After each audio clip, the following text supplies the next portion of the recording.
Imagine you've never read a single book in your life. No grammar lessons, no vocabulary drills, no teacher. But someone hands you every book ever written, in every language, all at once.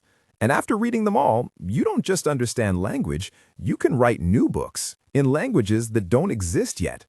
That's essentially what just happened, except the books were the DNA of every living thing on Earth, and the reader was an AI. Meet Evo 2, the AI model that just cracked the code of life. And no, that's not a metaphor. Why this matters. Here's the thing most people don't realize. Life, all of it, runs on a four-letter alphabet. G, C, A, T. That's it. 4 letters.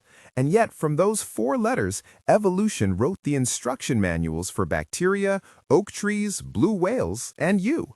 The human genome alone, 3.2 billion of those letters strung together in a sequence so precise that a single typo, one wrong letter out of 3.2 billion, can cause cancer or Alzheimer's or cystic fibrosis. For decades, scientists have been trying to read that sequence and understand what it means. Not just what the letters are, but why they're in that order, what they do, what happens when they change. It's like trying to understand Shakespeare by counting the letters in Hamlet. And then AI walked in. The ChatGPT moment for biology. You've heard of ChatGPT. Here's how it works. You feed it billions of sentences, it learns the patterns of language, not memorizing text, but learning the rules underneath. Now imagine doing the exact same thing, but instead of sentences, you feed it DNA. That's Evo 2, developed by researchers at the Arc Institute and Stanford. Evo 2 was trained on something called Open Genome 2, a dataset containing the complete DNA of millions of species, bacteria, fungi, plants, animals, humans. In total, 9 trillion DNA base pairs. Let that sink in for a second. If you printed all that DNA out on paper, the stack would reach the moon and back. Twice. Evo 2 read all of it, and it didn't just memorize sequences, it learned the grammar of life itself. The context window, the secret weapon. Previous AI models analyzing DNA had a critical problem. They could only process small chunks at a time, like reading a novel one paragraph at a time with no memory of what came before. But biology doesn't work in paragraphs. A gene might be controlled by a regulatory switch sitting 500,000 letters away on the same strand. Miss that switch, and you miss the whole story. Evo 2 has a context window of 1 million tokens. That means it can read and process 1 million DNA letters at once, holding the entire context in its mind simultaneously. No other biological AI model has come close to this. It's the difference between reading a sticky note and reading the entire Encyclopedia Britannica in one sitting. The test. Does it actually understand? Does Evo 2 actually understand DNA, or is it just expensive pattern matching? The researchers designed brutal tests to find out. Test 1, mutations. They introduced deliberate errors into known sequences, some harmless, some catastrophic, and asked Evo 2 to predict which was which. It was never taught what a mutation is, never shown a medical textbook, yet it correctly identified harmful mutations in start codons, stop codons, and ribosome landing sequences. It reverse-engineered the rules of molecular biology purely from evolutionary data. Test 2, the Ciliate Problem. Most life uses the same genetic code. TGA means stop. But ciliates are rebels. In their DNA, TGA means keep going. Every previous AI failed this test. Evo 2, reading the entire ciliate genome at once, inferred from context that TGA meant something different. It figured out a different set of rules for a different form of life without being told. That's not pattern matching. That's understanding. Let's continue with cancer detection. The real-world bombshell. Now let's talk about why this matters for you, personally. The researchers took a DNA-focused AI model called Evo 2 and pointed it at the BRCA1 and BRCA2 genes, the genes most strongly linked to breast and ovarian cancer. They fed it thousands of known genetic variants from a medical database called ClinVar, variants that had already been classified by clinicians as either pathogenic, meaning disease-causing, or benign, meaning harmless. And they asked EVO2 to classify them. Here's the crucial part.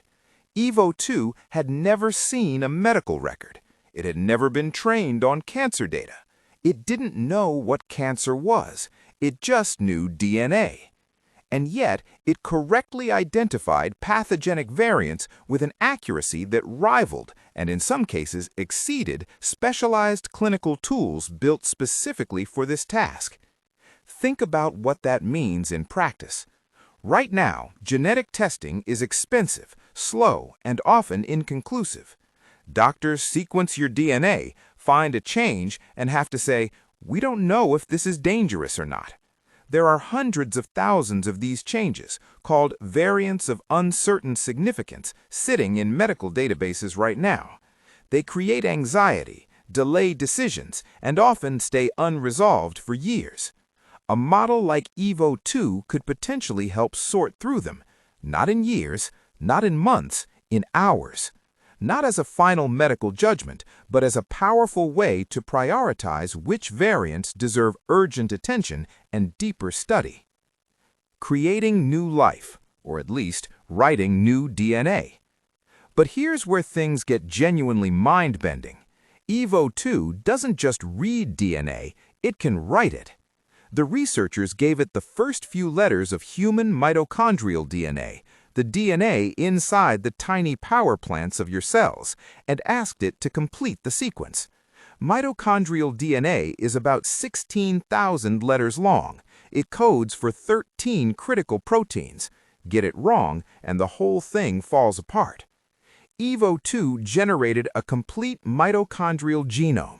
The researchers didn't just look at it and shrug. They ran it through validation tools. They used protein folding prediction systems like AlphaFold to check whether the proteins encoded by that DNA would likely fold into stable, functional shapes. They did. Every single one passed those consistency checks. Then they pushed further.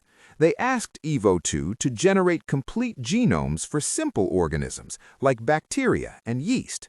Again, the results were biologically coherent and structurally sound. EVO2 wasn't copying existing genomes, it was composing new ones, the way a musician, after studying enough music, can write an original symphony that still follows the rules of harmony. The elephant in the room: safety and responsibility. When an AI system can generate realistic biological sequences, the obvious question is how to handle that power responsibly. The researchers emphasized that safety isn't something you bolt on at the end. It starts with what data a model is trained on, what it's allowed to generate, who can access it, and how its outputs are monitored.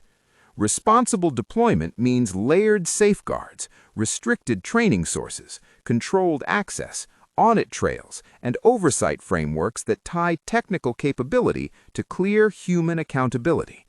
No single measure is perfect. Safety here isn't a switch you flip. It's an ecosystem, technical controls, policy, enforcement, and a culture that treats biological design as something that demands care, restraint, and transparency. The bigger picture: what comes next? EVO2 isn't just a research paper. It's a signal that we're entering an era where AI doesn't just analyze biology, it helps design it. In medicine, that could mean faster development of personalized drugs and gene therapies tailored to your specific DNA. In agriculture, crops engineered to survive drought and disease without decades of trial and error. In energy and industry, microorganisms optimized to turn waste into useful materials more efficiently than nature ever managed on its own. Evolution has been running its optimization process for nearly 4 billion years. It produced extraordinary solutions, but slowly, blindly, and with enormous waste.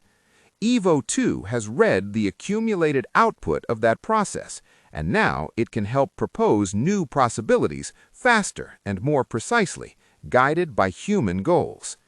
Here's the thing about cracking a code. Once it's cracked, you can't uncrack it. The code of life, the four-letter alphabet biology is written in, is becoming readable, writable, and editable with machine assistance. That's not science fiction, that's peer-reviewed research. The question now isn't whether AI can understand DNA. It already does. The question is what we choose to do with that understanding. And that question, the ethical one, the political one, the deeply human one, is still ours.